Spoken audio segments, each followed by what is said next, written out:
Good afternoon, and thank you so much for joining us for today's Barker webinar series.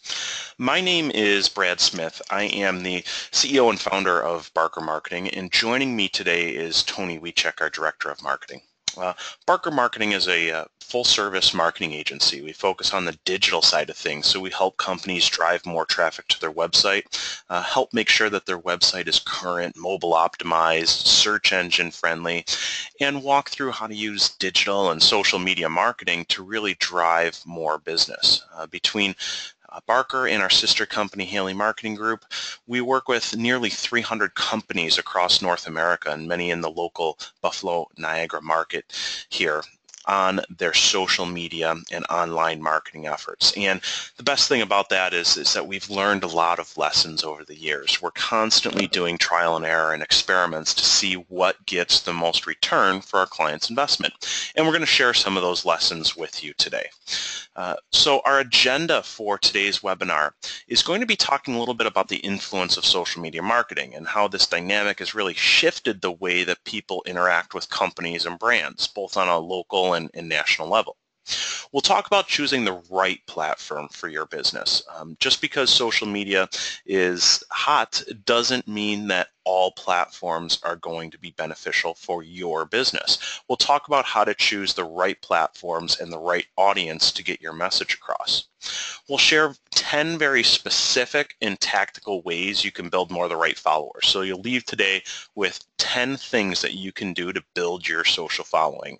You'll leave this webinar with very tactical takeaways. We're going to talk about driving engagement because social media is great and social following is amazing, but unless you get that engagement, you're probably not going to have an impact on the bottom line or an impact on sales. So we'll share tips and strategies on how to do that. And then finally, we're going to wrap up with some Q&A. When you all registered for this event, I asked what your biggest marketing challenge was, what your biggest social media challenge was, and we had some amazing questions come in. So to further the takeaway value from today's webinar, we're going to answer many of those questions. Many fell into several of the same categories, so we're going to tackle as many as possible.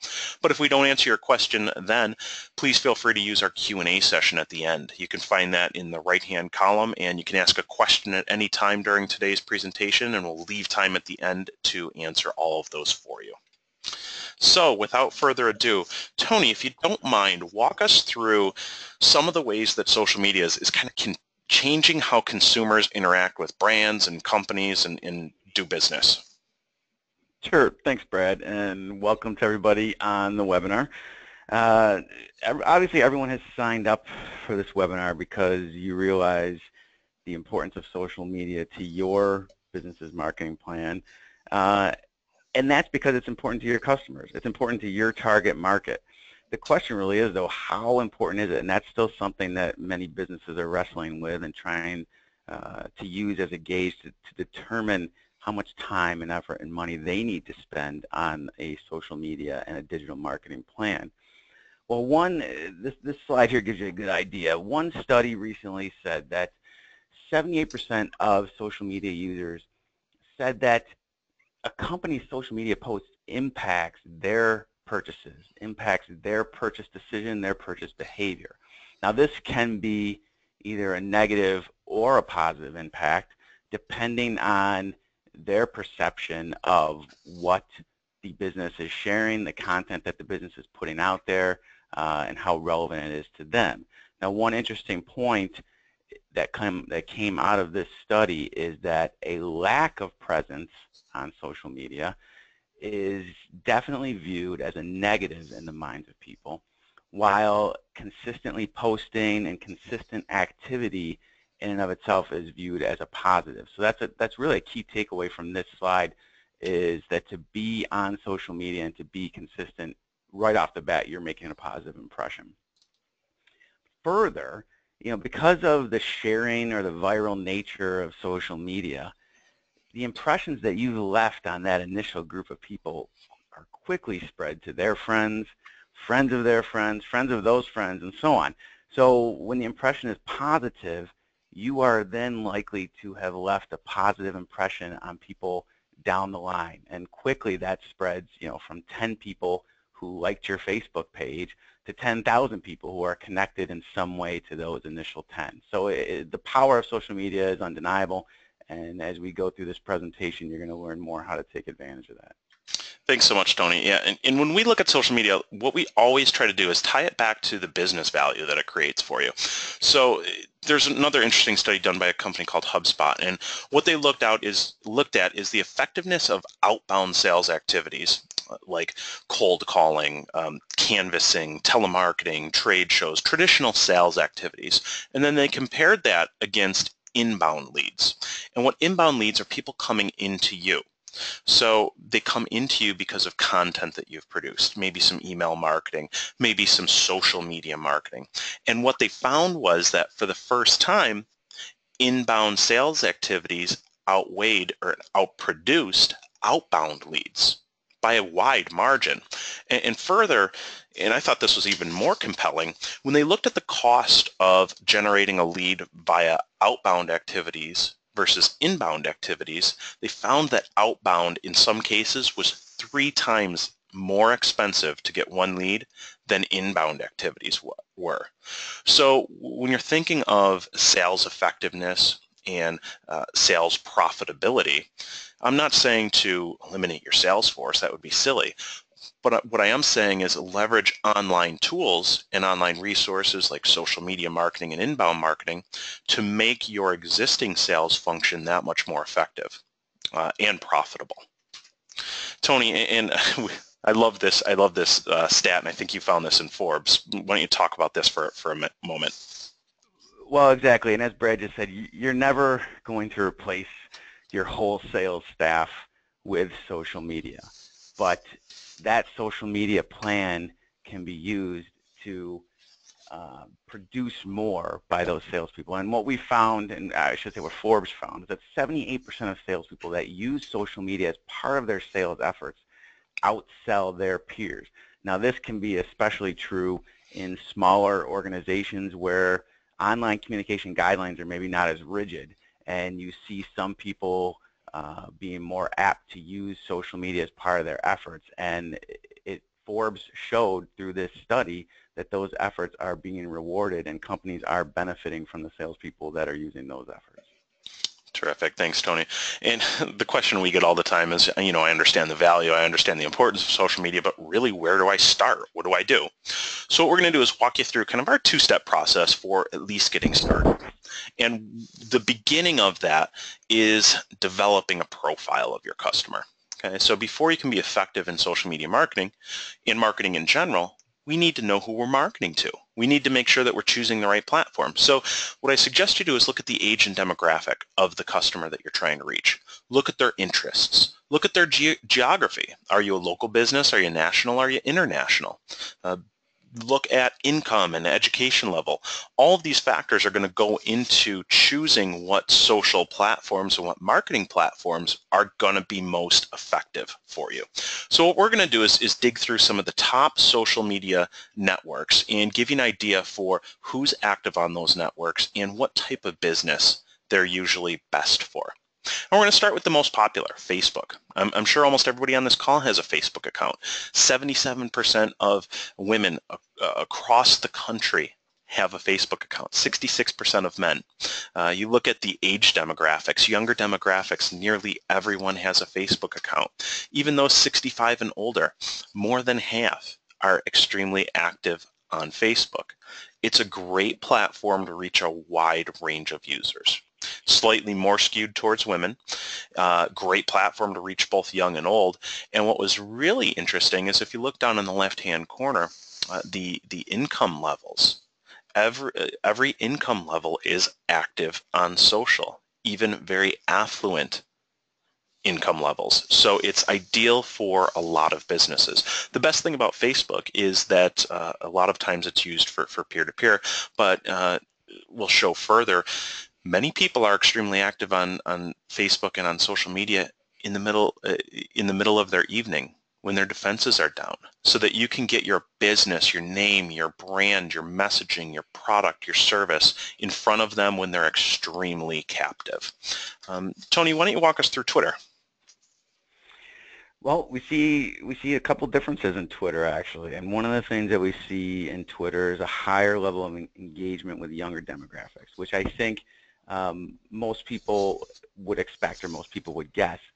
One of the things that does surprise a lot of people that we speak with is the higher engagement with the higher income levels and greater levels of education involved with Twitter. So you can see that dependent on what your target market is and the industry that you're in, Twitter may actually be the most beneficial platform for you to be on.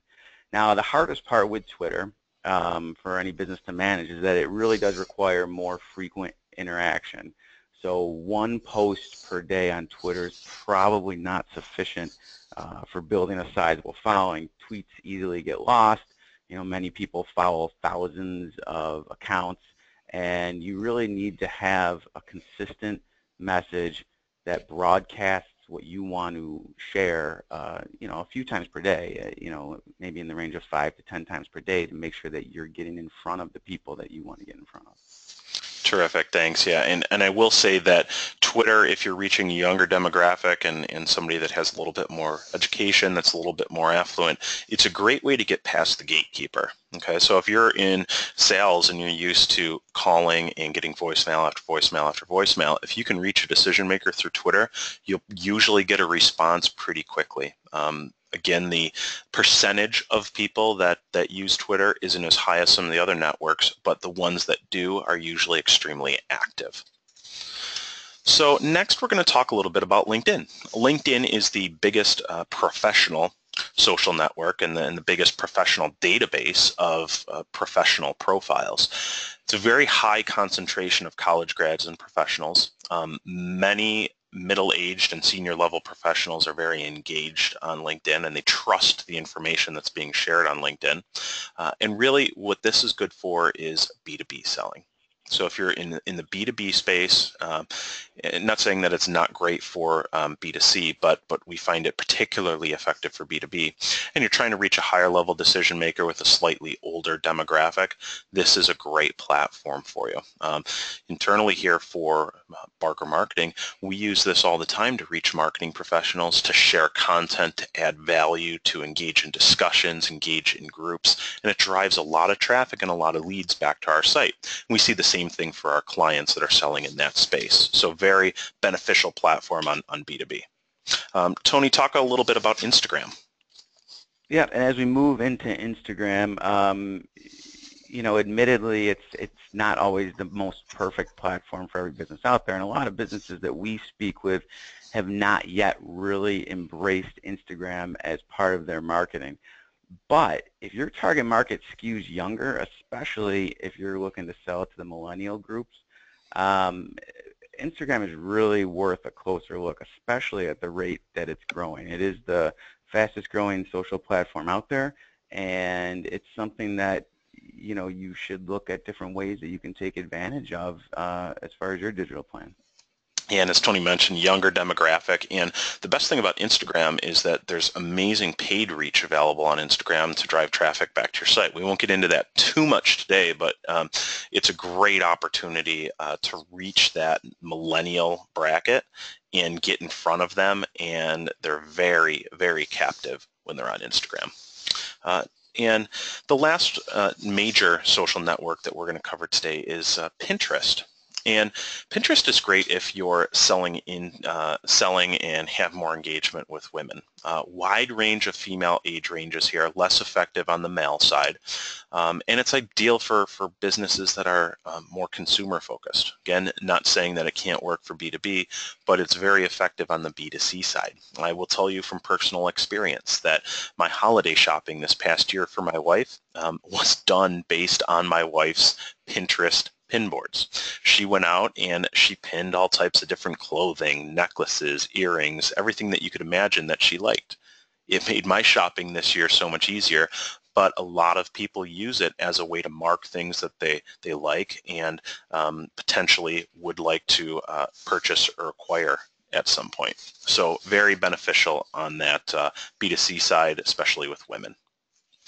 All right, so now that we've talked a little bit about where your audience resides, We're going to talk a little bit about how you can look at your competitors and your existing audience to get a better feel for what they're most passionate about.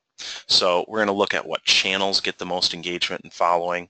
You want to figure out how often you or they are posting, how often do people engage with their brand, what times of day get the highest engagement. So some ways that you can look at this and try to figure this out are by looking at your existing social profiles. If you have a page on Facebook, there's an area called Facebook Insights. And within Insights, there's an area called Pages to Watch. And basically what you can do here is Facebook will come up with some recommendations for you on what pages you should watch. But what you can do is enter your direct competitors here.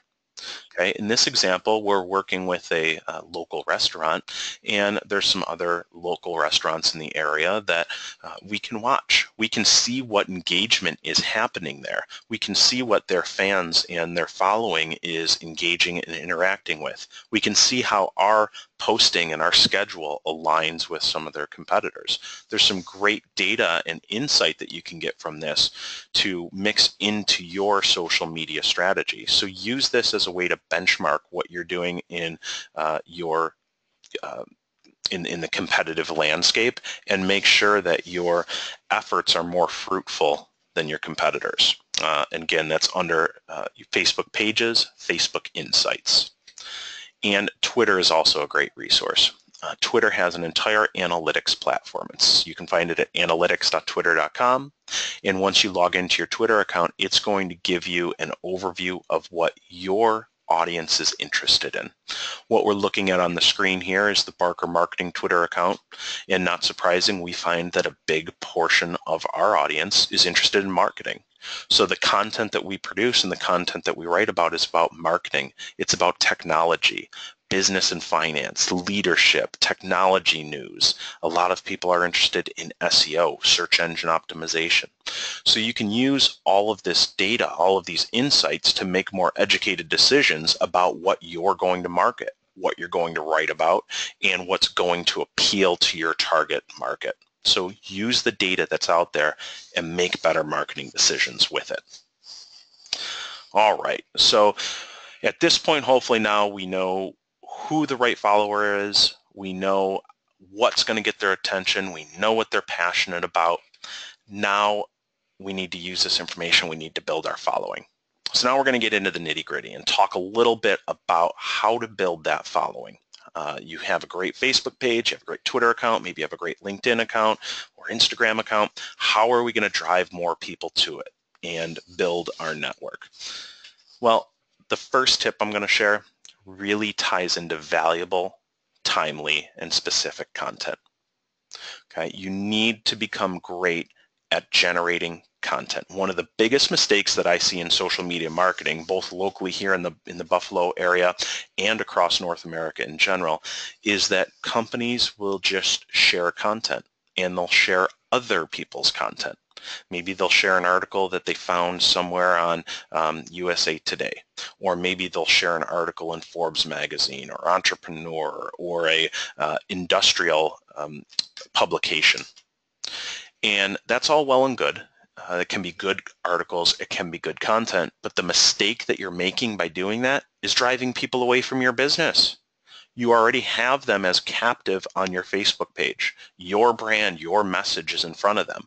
When you provide other people's content, all you're doing is giving them a path out the door.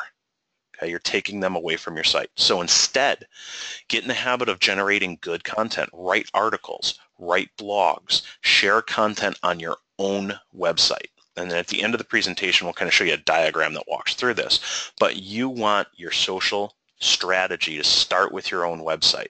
Then you share that content from your own website out through social channels. So share valuable, timely, and specific content.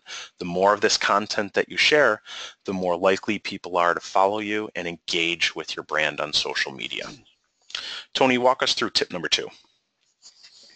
Well, basically tip number 2 comes down to people love to get a deal, and people love to think that they have the inside scoop on things. So this is an example of a local restaurant that we work with, and they've become very fond of providing incentives to their followers. And providing those incentives is really a great way to keep your audience engaged, keep them checking in on you more frequently. And these kinds of things are also very conducive to sharing and commenting activity, which, as you'll see later on in the presentation, goes a long way toward magnifying and amplifying your social media voice. Many times, like in this example, followers are getting notified of something that not everyone is being told. So in essence, they are getting rewarded, and they feel rewarded for being part of the club, so to speak. And this is really something that most businesses can do, can do something along the lines of something like this. Yeah, it makes people feel a part of the community and appreciated. So tip number 3 is making it easy to follow you right from your website. At the bottom of every page of our website and in the sidebars of our website and in calls to action in our content, we're encouraging people to follow us on social media.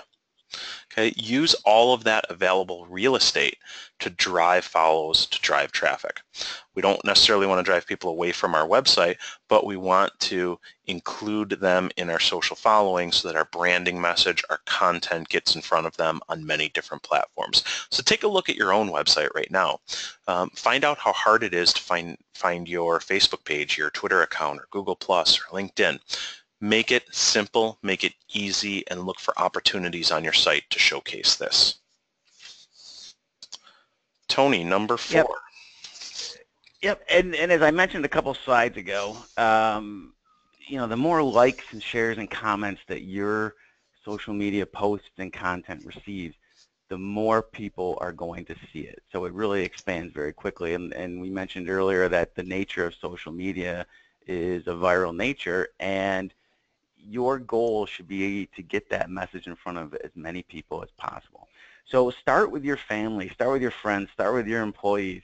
The more people that you can get to go in and like and share and comment, again, their friends will see it. Friends of those friends will see it. And soon your message is going to be getting out to a wide audience. And that's where you really start to see some of the great business results. Yeah, and tie your content too around current events. And you see in this example, Steve Harvey had the unfortunate mishap with the Miss Universe pageant, and we wrote an article about this. It was timely, it was relevant, people cared about it. Just recently, we wrote a post on a candle company, of all things, that created a candle that smelled like the old Hills department store snack bar. Okay, it was picked up in the Buffalo News. It was picked up in many outlets across the country. We wrote an article about marketing lessons that you can learn from that, and that went viral. And we're getting hundreds of inbound leads to our website because of that. So write timely content and then get your staff to kickstart your sharing by clicking like, by clicking share, and by commenting. Tip number 5 is a simple one. Just add some links to your email signature. You have a great opportunity here. If everyone on your team includes these links, you'll see your following go up. So pretty easy, pretty simple, pretty straightforward. Tony, number 6. Yeah, and this is something that most of you, I'm sure, see quite a bit in your daily, whether it's your dealings as a business or dealings as a consumer. But you can probably think about just a plethora of examples that you see, whether it's the back of business cards, signage on a business's window, something on the bottom of a receipt.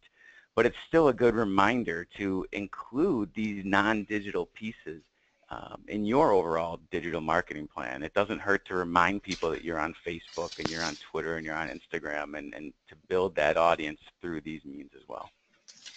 Terrific, thanks. And tip number 7 is email marketing. If you do any type of email marketing, make sure that you include your social links there and talk about the value that people are going to get from following you on social. We put out a monthly newsletter and share valuable tips and best practices. It includes our social links. We leverage the content from our newsletter on social and vice versa. So make sure that everything is very cohesive and you use it as an opportunity to drive those social follows. Next on the list, tip number 8 is to follow others. This is probably one of the easiest and most cost-effective ways to build your social following, is engaging with other brands, engaging with other vendors, engaging with other people who already have the ear of your target audience. In a little bit, I'll introduce the tool up top called Tweepy, which is a great tool to build your following. But begin engaging with other companies, like their brands, comment on their content, and you'll begin to see some benefit by doing that. Tip number 9 is to buy followers. And a lot of people are hesitant here, and they say, well, geez, I don't want to spend money to buy followers, and isn't that kind of cheating? And honestly, it's not, because what we're doing is getting our brand in front of the exact right person. It's amazing how much detail people will share in their social profiles. And you can see some examples here. We can target people based on geography in a specific radius of a city. We can target people based on, here's an example, we ran a campaign for a physician's office, an OBGYN that was looking to get in front of people that may be expecting. Okay, we can drill down and find those people within a specific geographic market. You can segment by age, by work title, by work type, by company name. So you can think about all the possibilities here. It allows you to be extremely targeted in your marketing effort and in your marketing messaging. So it is a very cost-effective way to build your following, and build your following with exactly the right people. And then our last tip for building following is to post frequently. Tony mentioned this earlier, especially on Twitter. You need to post frequently to be relevant. Okay, several times a day for Twitter, probably a few times a week or daily on Facebook, and at least 1 or 2 times a week on LinkedIn and some of the other platforms. The other thing that you need to do is respond. Okay, so don't, just because you have a social presence, just because you had a following, don't ignore it. And I'll share a great example. I'm an avid snowmobiler. And this winter I had reached out to a few hotels that I thought were on the snowmobile trail, and I just wanted to find out what their rates were. I reached out to one hotel through Facebook, and within 24 minutes they got right back to me. Okay, I was looking to go out that weekend. So the second hotel had an 8-day response time. They didn't get back to me for over a week, and it was past the time that I already wanted to book the room. Which hotel do you think I went with? The first one that got back to me right away. The other one was past the time when I was even going to be in the area. So what I'm getting at here is be attentive, and don't just hand it off to an intern or somebody else that's young because they're young. Make sure that you arm whoever's handling your social media platform and social media strategy. And make sure you hand it off to somebody that understands business strategy, because there's real business implications on social. What we're going to cover now is to talk a little bit about some overlooked social networks. So when people think about social media, oftentimes it is Facebook or Instagram or LinkedIn and Twitter. But what people often overlook are social review sites. And these are big for just about any industry. Okay, there's Google reviews, TripAdvisor reviews, Angie's List for contractors and construction companies, super pages. Just about any business can be impacted with reviews. Tony, if you don't mind, kind of going through a few of the most popular ones here. Yeah, a lot of these numbers are really just too big to ignore, and we're way past the time when it's just restaurants and hotels being reviewed online. So Yelp is a great example. I mean, first of all, there's 142 million monthly visitors to the Yelp website, and Yelp is much more than just restaurants. Yelp is plumbers, Yelp is gas stations, landscapers, any type of business that is out there can be on Yelp, and with it the reviews that come from those customers. TripAdvisor, same type of thing, 320 million reviews total on the site. And not only that, but you talk about being a social network, people are always on there asking questions, asking things about hotels in different areas of the country. 85% of the questions that get posted on there are answered by other users within 24 hours. I mean, that is really a powerful social network and a powerful way for a message, company's message, to get out there. Now, we start to see other sites that have popped up over the last couple of years, in particular, Health Grades, one of the many sites devoted to physician reviews, and has 281,000 daily visitors. So this is not a small site either. And if you're a local physician, you better believe that people are on there reviewing your practice, and other people are on there trying to figure out what practice they should visit for whatever ails them. Apartments. Apartmentratings.com, there's over 2 million reviews on there as well. So this touches every aspect of our life, not just restaurants and hotels. Yeah, Tony, and I forgot the exact statistic, but it was somewhere in the 70 to 80% range of people that go to healthcare review sites reach out to a physician that they found on that site within 30 days. So it's not just people that are curious, it's people that have a real need and they're looking for a provider. So if you have a great reputation, you've built a lot of great reviews on these social review sites, you have more opportunity to be seen as an expert in your space or one of the best offerings in your category. So they are extremely powerful. They're very powerful, and as we'll see in the next slide, they matter a ton. Now, this is a study done through Harvard, through the Harvard Business School, that examines the impact of online reviews, specifically using Yelp and specifically as it applied to restaurants. But it found that an increase of just 1 star in an overall rating for a restaurant can lead to up to a 9% increase in total annual revenue for that restaurant. So, it's obvious the impact that these reviews can have. And if you go to the link that's shown there and you read through the study, you'll find some other powerful findings related to even lesser increases, so half-star increases, et cetera. It's not just some massive shift in the way your restaurant or your business is viewed online. These little increases add up quite a bit too. And like I said, the overall message is really pretty clear that these positive reviews, this positive word of mouth on social networks really ends up having a big impact on your bottom line. Yeah, thanks, Tony. And the other interesting thing when you think about reviews is they don't have just an impact on people that go to those review sites. They actually have an impact on search rankings. So what we're looking at here, there's a company out there called Moz, M-O-Z.com. And each year they put together a collection of the top 50 most important factors in search engine rankings. So we're not going to go through all of these. We do have a webinar next month I encourage all of you to sign up for that's going to dig into search engine optimization and how to get your business to the top of search results. But what I want to point out here is the impact that reviews have on search rankings. So the search engines are all about serving up relevant results. And if your business traditionally gets a lot of reviews, gets reviews on different sources, gets reviews on Google Maps, has a high volume of testimonials on your site, people use keywords and keyword terms when they're leaving a review for your business. If all of these factors go into whether or not you show up in search results ahead of your competitors. So the key takeaway here is make sure that you pay attention and put a proactive plan in place to build those reviews. So next month we're going to be talking about search engine optimization and digging into this way more. But then the following month in June, we're actually going to hold a webinar on how to build more word of mouth and build more online testimonials on many of these review sites. So some great content coming up in the next few months too. Question we get all the time is which review sites are right for your business?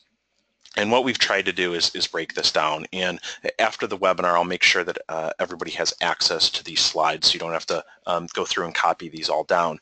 But in the hospitality industry, you're looking at sites like Yelp and TripAdvisor, Zomato, OpenTable, and there's a ton out there. For contractors or home repair, you're looking at Google, you're looking at Facebook, HomeAdvisor. For local businesses in the area, you're looking at Google and Google Local and Facebook and the Better Business Bureau and Yelp. Retailers, Amazon, Facebook, healthcare, there's a lot that are really gaining steam here, specifically health grades and vitals.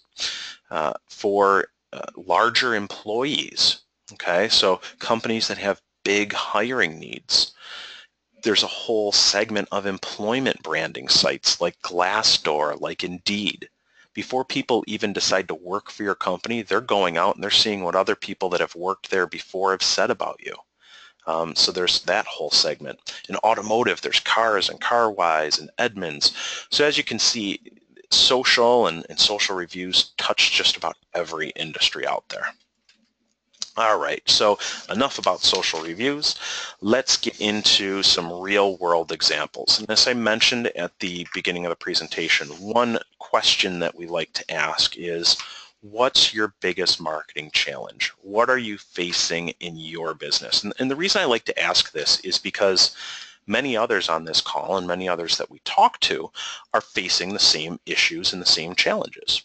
So when we go through and we come up with our strategy and recommendation for social, it's really where we start. We want to know what your biggest challenges are and what are you facing so that we can help you solve that. And so I'm going to go through some common challenges, but I do want to encourage everybody to, in the right-hand column, if you do have a question or a specific challenge for your business, include that in the question area. And we've had one or two questions come in already, but I encourage you to ask those questions. But some of the most common ones we get. How do you come up with compelling copy? Okay, so earlier I mentioned the importance of having content that you write, that you own, that's on your website, and sharing that through social. Again, we don't want to take people away from our social channels and away from our business. We want to take them back to our business and back to our website. So how do you know what people are interested in? And one tool that I absolutely love, and there's a free version of this, is called BuzzSumo, BuzzSumo. And basically what you can do here is type in any topic, and it's going to spit back a collection of articles across the internet, and it's going to rank them by total engagement and total social shares. So what this is going to do is it's going to give you a really, really good idea of what people are passionate about, what people are interested in. Let's say you're a dentist. You might want to type in dental or dentist into this area, okay, and see what people are out there talking about. Okay, if you're in consumer goods or you're a local business, type in your city, see what people are talking about. Encourage your staff to use this tool and to write about things that are really relevant, that are picking up steam and that people are engaging with. Great way to really focus your social content strategy. Tony, I'm going to let you tackle this one. We get this question all the time. Yep, this is a pretty common question, and really the short answer is it depends. So what is the best day and time to post? And it can depend on your industry, it can depend on the demographics of your customer base, it can depend on geography. But this screen is an example of Facebook Insights, which you saw earlier in the presentation, and you can use to tell when your followers are online, when they're most engaged. So for example, in this screenshot here, this has to do with Barker's followers. And we can see that our followers are most engaged or online Friday evening, Friday night, like late, 8, 9 p.m. And really that makes a lot of sense for us. I mean, we deal with a lot of small business owners, a lot of healthcare practitioners, so people who over the course of the week are probably very busy running their business, and then come Friday night, maybe they have a little time to unwind until they get right back at it. And so they go online, they go on Facebook, they check their posts, and that's when they're going to see the message that we're putting and the content that we're putting out there. So I would encourage you to check out, again, your Facebook Insights page and see when your followers are online. Yeah, great tip. And honestly, without looking at this data, I would have never guessed that Friday and Saturday nights at 9 p.m. would actually be good times to post content for us. You just have assumptions, but that's when our social following is most active on Facebook, so use this data. Twitter has its own analytics platform, and you might find that your times and dates on Twitter are different. Okay, so look at each social platform. LinkedIn has their own analytics platform. Look at all of these to determine when your audience is active, and then adjust your schedule and adjust your posting based on those times. The next most frequent question we get is how do I get more people to engage? And usually it's a frustrated business owner that says, man, I'm posting stuff to Facebook all the time, but nobody clicks on it, nobody likes it, nobody engages with it. So how do you get more people to do that engagement? And really there's four, and I'm going to add in a fifth here, but four key things that you want to do. Number one, add a compelling image. Okay. Images are processed, I think the statistic is 40,000 times faster than text by the human brain. Use an image. There's been numerous eye studies done that show if you have a great image on your Facebook post, people are going to be attracted to it, and it's that image is going to get them to read more. Okay, so think about the content that you're sharing, put together a great image. Number two is timeliness, and I think I've mentioned this 2 or 3 times today. Look at what's going on in your market right now. Look at what's going on in your industry right now. Look at what your customers, your clients, your patients are interested in. What are their biggest challenges? Okay, write about that content. Add value. You solve a problem for a client. In this example, this is a plumbing company. Okay, they made this post, they posted this in April. It's talking about April showers and how they often lead to basement or yard flooding. Okay, solve a problem that your target audience is faced with, and they're likely to see you as a valuable resource. Number four, just to reiterate, kickstart the engagement. So get your staff, get your friends, get your family, share it yourself. Just get them in the habit of once a week, twice a week, coming to your social profiles and clicking that like, that comment, that share button. Facebook and the other social platforms have their own algorithm. Let's say 1,000 people like your company page. That doesn't mean that 1,000 people are going to see your post. Okay? Facebook isn't going to show that to all 1,000. What they do is show content that is getting engagement. So the more people that you can get to engage, the more people are going to see your post. Okay, so traditionally Facebook, if you have 1,000 followers, they might only show it to 100 people that follow you. Okay, if you get a few likes and a few comments, that's probably going to jump to 300. If you get 100 likes and 100 comments, that's not only going to reach the 1,000 people that already like you, but probably 10,000 others that don't like you yet, just because of that increased engagement. So kickstart that with your internal staff. And then I mentioned I was going to add a fifth on here. Don't be afraid to put some money behind this. For as little as $5 to $10 on a Facebook post, you can reach 1,000 or more of the exact right target audience. We have a lot of clients that are using Facebook paid promotion to reach the exact right target audience and get their brand in front of people who don't already like them, or maybe who don't already know their company by name. So extremely valuable there. And then kind of building off that on Twitter. So that was Facebook. On Twitter, again, use a compelling image. Those images are going to draw people in. On Twitter, you want to use something called a hashtag. So it's that pound symbol and then a word. What you don't want to do is use more than 3 hashtags. Okay, any more than that, and it becomes a little annoying. But use hashtags that relate to your target audience. And what a hashtag does is allows people to search for specific topics.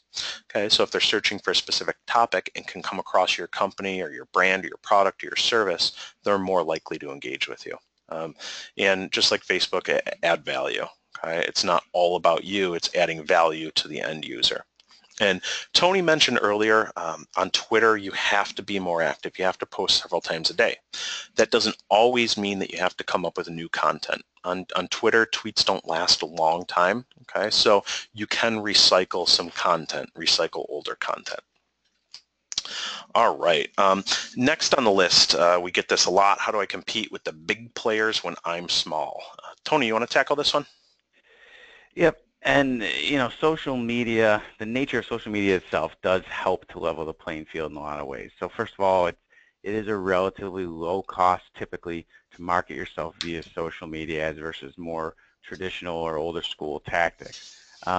But further, going back to Facebook Insights and some of the data that is available to you, through that tool, you can follow the pages. You can watch the pages of your competitors or of other people in your market that you think are doing a good job with social media marketing and see what level of success they're having with certain types of posts, times of day when they're posting. And you can start to employ similar tactics in your plan. So if you have a top competitor out there that you go into Insights and you've been watching their page and you see that they are getting a ton of engagement and they're getting people sharing and commenting and liking, maybe try the same thing. Maybe they're posting on a certain topic that you have yet to try posting on, that you have yet to mention in your social media. Again, maybe they're doing it at a certain time of day. Maybe they're hashtagging certain terms. There's a lot of different things that you can do based on the success you're seeing them have that may be able to help you compete with them despite the difference in the size that there may be in your two companies. Yeah, and I like to look at social media as the great leveler. You can have an amazing social media presence for a very reasonable budget and compete with the big guys. And you can do it oftentimes more strategically. So it's a great opportunity. And kind of building off what Tony just mentioned, look at your competitors or look at people who already have the ear or already have the customer base you're going after and follow their followers. There's a great tool here that we use called Tweepy. They have a free version. You can enter your competitor's Twitter account and you can see all of the people that follow them, and then you can begin following those people. Okay, and what we found is, and depending on the category, but anywhere between 40 to 70% of people that you follow on Twitter will reciprocate and follow your brand back. It's a great, simple way to build your following. I'd get in the habit of trying to follow maybe 50 people a week. Okay, let's say you're a physician that depends, a specialist that depends on referrals from other physicians. Okay, go to those other medical practices, see who follows their social accounts and begin following those people. Great way to increase brand awareness. Let's say you're a local convenience store or a local grocer. Go to other grocery or convenience store sites, follow their followers. So you can see how you can use this strategically to build your following and do it quickly without much cost. Now, on the flip side, if you do decide that you want to invest a little in building your brand and building your following, I mentioned this earlier, there's great opportunity to use very targeted social ads to get in front of the right people. And we do this for a lot of our clients, and many are getting hundreds of thousands of impressions for pennies per impression, sometimes fractions of pennies per impression. So there's great opportunity both on the branding side and the lead generation side to really get in front of the right audience. People fill their social profiles with very detailed information about their background and about their demographics. It's probably one of the best ways to target the right audience. And Tony, final slide here on questions, but how does one person get all this done? We get that question a ton. Yep, and really the answer is no different than other tasks within your company. I mean, in general, you have three options. One, you can automate, and there are tools out there that let you, for example, plan social media posts in advance. The one on your screen right now is one of those tools. So maybe you're able to spend a little bit of time at the beginning of the week and kind of plan out a communication schedule for the course of the next 7 days. There are other tools that will automatically send emails for you or do things that will help you automate as much of the process as possible. Two, you can delegate. So you can make it part of somebody's job. But as Brad touched on earlier, you don't just want to hand it off to the person who comes into your organization and happens to have a Facebook page, or the intern because they're the youngest person there and you think they may know the most about social media. You want to make sure it's somebody that you can trust, somebody who has your company's best interest in mind, because they can do some damage if they don't via social media, and someone that really understands some of the things that we've discussed today. Your third option, of course, is to outsource, and there are companies out there, and yes, Barker is included in that, who will create a social plan for you, help you execute on it, report on the results, and then adjust as needed. There are a lot of variables, obviously, to outsourcing, but this can actually often be, not only the most effective way, but the most cost-efficient option for you as well. So it's all important stuff. I mean, this is the face of your company that's out there, and you want to make sure that you're doing what's best and you make the right decision to put your best foot forward and the best face forward. Yeah, thanks, Tony. And up on the screen here is just a screenshot of Buffer. As Tony mentioned, this is a tool we use. If you saw our social following earlier, you noticed that a lot of people are active at 9 and 10 o'clock at night. I don't know about you, Tony, but I don't want to be up at 9 or 10 o'clock at night posting to my company Facebook page. So what do? We do it during the day. Okay, we go into Buffer and we schedule those posts to go out at the proper time, the time that's going to increase the likelihood that we get in front of our target audience. So there are ways to do social media marketing intelligently and ways that are going to have big impact. Now, the next slide we're going to walk through is a slide that kind of walks you through a whole process or a plan for rolling out social media in your business. But before we get to that, I had two quick questions that came in that I want to address. The first question was, what are your thoughts on Snapchat for business? Okay, so for those on this call, you've probably heard of Snapchat. If you haven't, it's a social media tool that many younger people are using. And when I say younger, I'm talking in that teen, preteen demographic. And it's getting a little older into 20s now. Very short lifespan of a Snapchat, so it's oftentimes picture-based and quick conversations back and forth, almost akin to texting. So what do I think about that from a business or from a marketing standpoint? Right now, I don't know any businesses that are doing an outstanding job using Snapchat for social. Okay.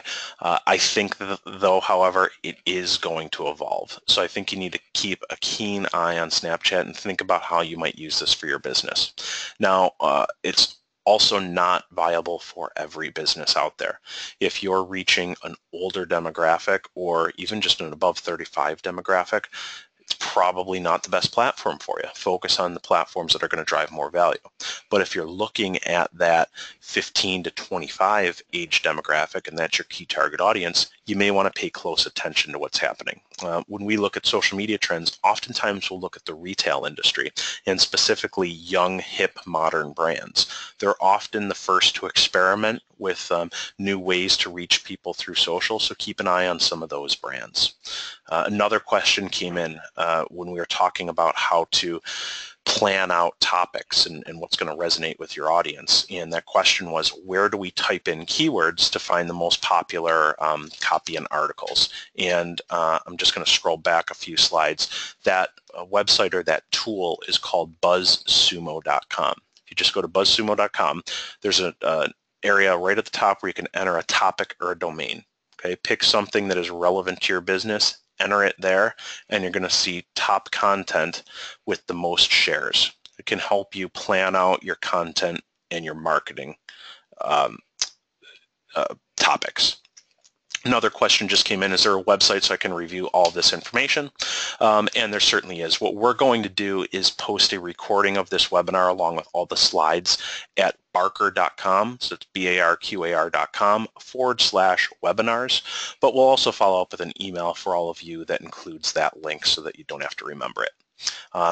Now to wrap things up and to look at that, the big picture here, this is kind of our approach to marketing in general and our approach to social media marketing.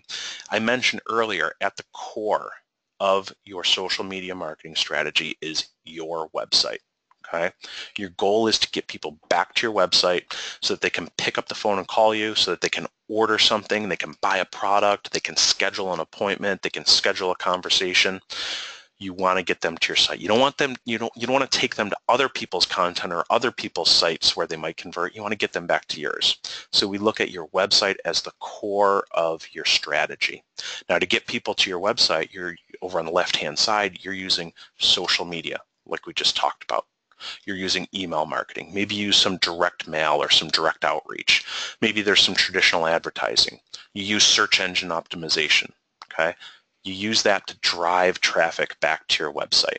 Okay. Ideally, you want them to go from your website and take action, whether they're converting and they're going and converting on a sale or requesting more information or requesting an appointment. Okay. But oftentimes people don't convert on the first visit. So then what we do is that we use something called remarketing or marketing automation to stay in front of those people. Really cool approach. When somebody comes to a website, you can have a cookie on their machine so that your ads begin to follow them on social media sites and across the internet in general. Very cost effective, great way to keep your brand top of mind, and it makes all of these social media efforts that we just talked about that much more effective. Okay, and then ideally we want to drive them over to social media or external websites or search engines and then get them to cycle back to your website. So social media really is about having a conversation, building a following, building trust, getting them over to your website, and then constantly staying in contact with them. So think about what you can do to answer some of their problems, become a trusted resource, make them want to do business with you, and then look at ways to constantly stay in front of them. Okay. As I was going through this diagram, another question just came in. One last thing, where can I go to learn SEO? And I actually owe this person because that was a absolutely wonderful segue. We have some great resources on our site. Next month, May 25th, we're going to be doing another webinar that's going to walk you through exactly what you need to be doing in 2016 to rank well in search results. Okay, this is going to focus on how to get traffic from people that are looking for the services and products that you offer back to your website. And things have changed pretty dramatically over the last year or so. So we're going to go through all of the new things that you need to be doing. And then the following month in June, we're going to build on what we touched on in this presentation, how to drive more online reviews and how to build that top of mind and word of mouth so that people come to you and seek you out and want to do business with you or want to come to your restaurant or want to schedule an appointment with your physician or want to buy your products. More information on both of those is available again on our website at barker.com/webinars. We will hopefully by tomorrow have a recording of this webinar and slides from today's webinar available at that same page on our site. And by all means, if you have any questions or would like to reach out to us, please feel free to do that directly. Both Tony and I constantly we'll sit down and do social media analysis, website analysis, come back with recommendations. Okay? And whether you use us or not, we're happy to provide that advice and those recommendations to make sure that your marketing efforts are much more effective. So with that said, I wanted to thank everybody for joining us on today's call. We hope you can join us for one of our future sessions and use us as a resource. If you have questions, concerns, just want a second opinion, feel free to reach out and we're happy to help. Thank you all again, and hopefully we'll talk with you soon.